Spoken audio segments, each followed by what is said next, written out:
Oi, olá gente, tudo bom? Começando aqui mais um vídeo do Mentes Insanas. Obrigado a você que me segue, que me assiste. Antes de mais nada, faz um favor pro tio aqui, se inscreve no canal, deixa o seu like, comenta o que você achou do vídeo. Me segue lá no Instagram que eu tô sempre perguntando e falando quando tem vídeo novo, porque às vezes o YouTube não entrega o vídeo pra você. Se ele não entregar, você vai lá no Instagram que eu tô falando que eu postei, fechou? Então sem enrolar muito mais, bora pro caso.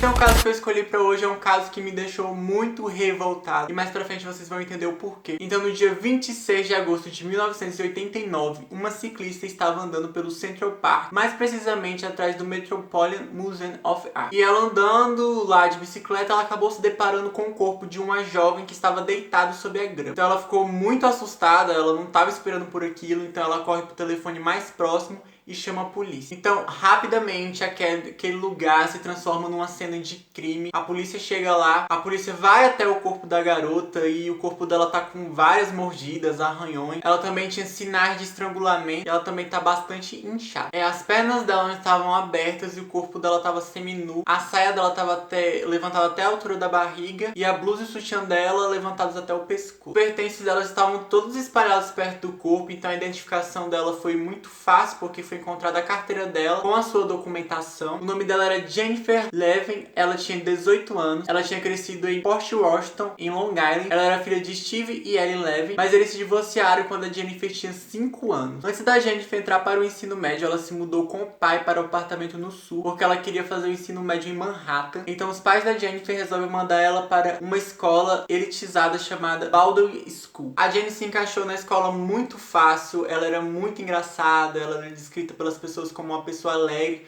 que sempre botava os amigos pra cima, então ela era muito popular. Algumas pessoas dizem que o colégio girava em torno dela, que ela era o centro das atenções, que ela que comandava aquele lugar. Ela gostava muito de moda também, ela vivia com um colar de pérolas no pescoço, ela gostava muito também de ir a shows. Então, basicamente, ela era a garota legal e todo mundo gostava dela e todo mundo queria ficar perto dela. A Jennifer, ela fazia parte de uma rica classe social. Ela começou a fazer parte de um grupinho de garotas que as pessoas chamavam de privilegiadas, que ficou conhecido como patricinha, que era o auge desses clichês de hoje em dia. Nessa época era o que dominava a cultura pop, eram as patricinhas, os jogadores de futebol, sabe? E a Jennifer estava no centro disso, então ela se encaixava perfeitamente, ela era uma clássica patricinha. Então a Jennifer gostava bastante de sair com as amigas dela, e um dos lugares favoritos dela ficava na rua 84 Leste, a poucos quarteirões do Central Park, um bar chamado Dorian, e os pais de uma amiga dela eram donos. Lá era o lugar do momento, era o encontro de vários jovens, principalmente jovens que tinham um pouco mais de condição, então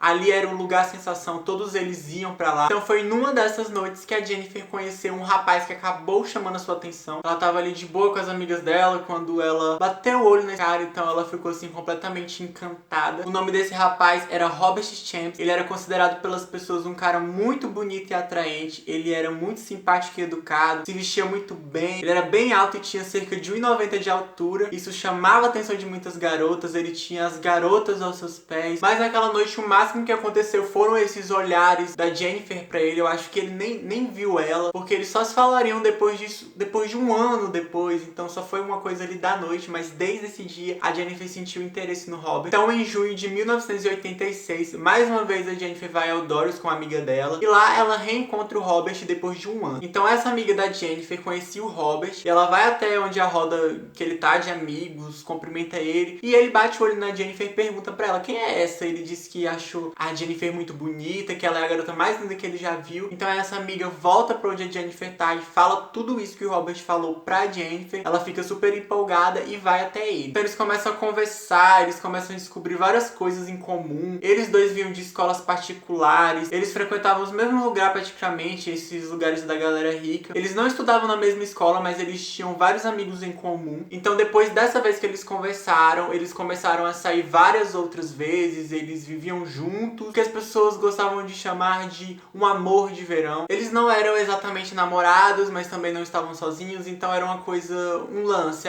vou definir como um lance, como um amor de verão. Logo a Jennifer ia se mudar pra Boston pra começar a estudar no Chamberlain Junior High School. Então eu acredito que não era algo muito sério, porque logo ela deixaria tudo isso pra trás, então ela não poderia se apegar com alguém, eu acho. E namoro à distância naquela época era muito mais complicado que agora, não tinha internet, não tinha nada dessas coisas, tudo era por carta. Então no dia 25 de agosto, os dois acabam se encontrando no Dorrance por acaso, e essa foi a última vez que a Jennifer foi vista com vida. Então voltando pro dia 26 de agosto de 1989, os investigadores começam a montar teorias para tentar descobrir quem era a Jennifer. Alguns deles dão uma sugestão que ela pode ser uma prostituta, mas alguns não acreditam muito nisso porque ela estava muito bem vestida, então eles acreditavam que ela era uma garota de muita classe que vinha de uma família rica. Então nesse momento a polícia ela tinha mais perguntas do que respostas. Então analisando a cena do crime, os investigadores começam a suspeitar que tem algo muito estranho ali, e eles acham que aquilo ali foi tudo montado para parecer uma cena de estupro. O jeito que a Jennifer tava foi de um jeito que parecia que alguém tinha colocado ela daquele jeito, sabe? Tudo em volta dela, assim, não tava muito mexido pra alguém, sabe? Tava lutando pra não ser abusada. E eles também acharam que não tinha rolado nenhum tipo de relação sexual, então eles acreditam que o assassino montou aquilo pra polícia achar que foi um estupro seguido de morte. Rapidamente a mídia tomou conta dessa história, assim, foi absurdo a maneira rápida que isso chegou nas mídias, e cada jornal queria publicar sua matéria primeiro, porque foi um escândalo no Central Park. O Central Park, ele é muito conhecido, você deve ter ouvido falar. Ele é o cartão postal de Nova York, então é um lugar muito famoso. Então alguns jornais começaram a publicar suas próprias teorias do que teria acontecido. Alguns publicaram que foi um assalto seguido de morte, outros falavam que viram um carro misterioso no lugar, sabe? Umas coisas que eles nem tinham certeza, que nem eram reais, então eles começaram a publicar isso pra ter o jornal que ficava mais em alta, porque era a notícia do momento, então todo mundo tava lendo sobre isso,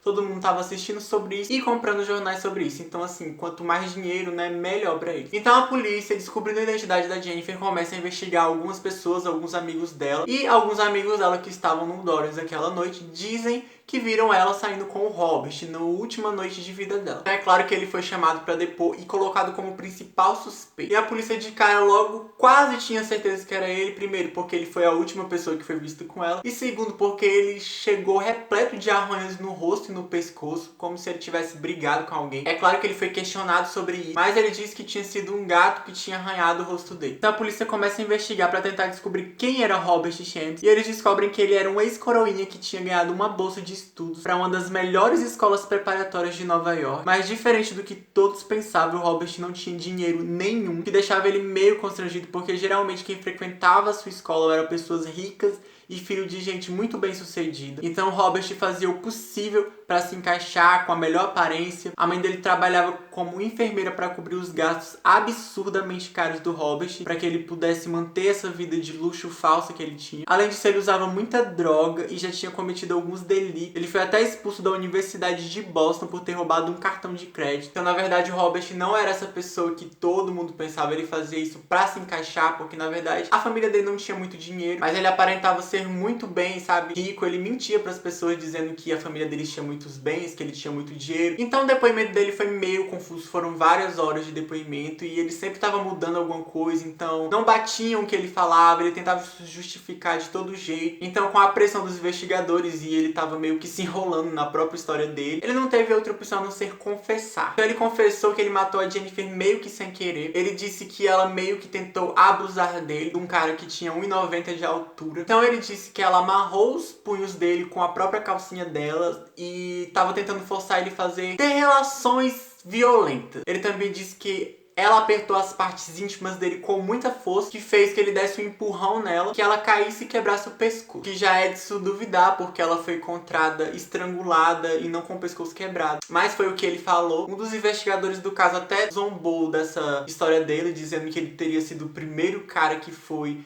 estuprado no Central Park por uma garota. Assim, eu não duvido que isso possa acontecer. Tem de tudo por aí. Mas não fazia muito sentido o que ele tava falando. Como eu falei pra vocês, ele era muito alto e forte. A Jennifer era uma garota adolescente. Então tinha algumas coisas que meio que não faziam sentido. Gente, vocês não têm noção do que essa história que o Robert contou fez com a mídia. A mídia enlouqueceu, sabe? Ele virou um herói, ele virou o cara mais adorado, bonitão, galã. Ele ganhou várias fãs com essa história. E a mídia, a imprensa, transformou a Jennifer numa vagabunda. E de que ela teria sido a própria culpada da morte dela. Sabe, é horrível pensar o que a mídia chegou a fazer, sabe? Eles manipulavam as pessoas para que elas acreditassem que a Jennifer era a má da história, enquanto o Robert, ele era o príncipe perfeito, a vítima da situação, e que o que ele fez foi pra se defender. Tem vários vídeos de fãs dele por aí defendendo e me enoja muito, porque a maioria dessas mulheres que defendem o Robert era porque ele era extremamente bonito e só por isso, não tinha mais nenhuma qualidade, nenhum artifício, era só pela beleza. Então ele tava virando meio que um galã da mídia. Ele ficou até conhecido pela polícia como o assassino formal, porque ele andava muito bem arrumado, então ele ficou conhecido como o assassino formal. Mas assim, é muito nojento de ver o jeito que as pessoas tratavam o Robert. Mesmo com essa história sem pé nem cabeça, ele era adorado por todo mundo. E eu falo isso com certeza, que muitas mulheres defendiam ele só por ele ser bonito. Que a beleza não faz com as pessoas. Você pode ser bonito, independente de você ser um psicopata horroroso, nojento. Se você for bonito, tudo bem, a gente te adora. Ai, eu tô ficando brabo de verdade. Então as investigações, elas seguiram. E os investigadores começaram a juntar algumas peças. Com esse passado criminoso do Robert, como eu já falei pra vocês, ele roubava coisas, ele vivia se metendo em confusão. A bolsa da Jennifer tinha sido encontrada no local do crime, só que ela estava vazia, sem nenhum dinheiro, e alguns amigos disseram que lá tinha uma quantidade de dinheiro. Então juntaram esse passado criminoso do Robert, e os investigadores chegaram à conclusão. Naquela noite, o Robert tentou roubar o dinheiro da Jennifer, e dali se iniciou uma briga corporal, resultando na morte da Jennifer. Sabe, não dá pra entender como as pessoas defendiam um cara que disse que a menina morreu porque quebrou o pescoço, mas na verdade ela tinha sido estrangulada. E a defesa do Robert seguia culpando a Jennifer, assim como a mídia, assim como as fãs. Toda a culpa era dada a Jennifer, que ela era uma vagabunda porque ela era isso, e que foi a culpada da própria morte. Então tinha muitas pessoas a favor do Robert. Então os investigadores trazem esse passado do Robert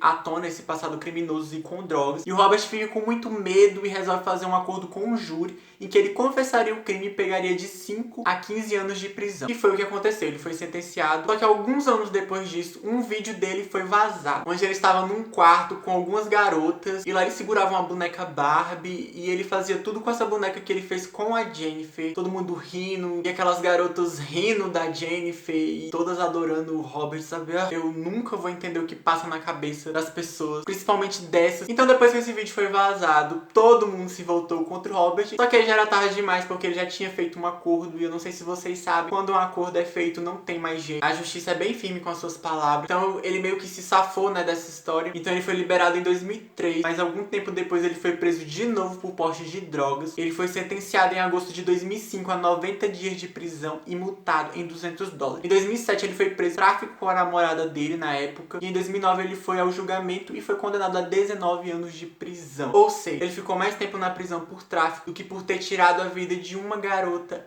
inocente. Eu quero muito saber a opinião de vocês. Esse é um caso que me deixa com muita raiva. Não exatamente só do Robert, mas da mídia, e de como tudo contribuiu pra que ele fosse, sabe, pra que ele se safasse de tudo. Porque a mídia ajudou, as pessoas ajudaram, simplesmente porque o cara era bonito, mas ele era podre. Então esse é um caso que me faz refletir muito nas coisas, e como a imagem, ela é o que mais importa pras pessoas do que o caráter. E a partir do momento que você apoia uma pessoa desse tipo, você aparece na TV dando entrevista dizendo que ele é lindo, que deve ser culpa da Jennifer, porque ela é uma vagabunda, porque um homem lindo desse não faria uma coisa dessa jamais, porque ele não precisaria forçar ninguém. Você já tá sendo pior do que ele, sabe? Desculpa pela revolta. É que, gente, não tá. Tem umas coisas... Esse foi o vídeo de hoje, eu espero que vocês tenham gostado. Comenta aqui o que vocês acharam desse caso, se você conhecia ou não. Se inscreve no canal e divulga pra todo mundo. E até o próximo vídeo. É nóis!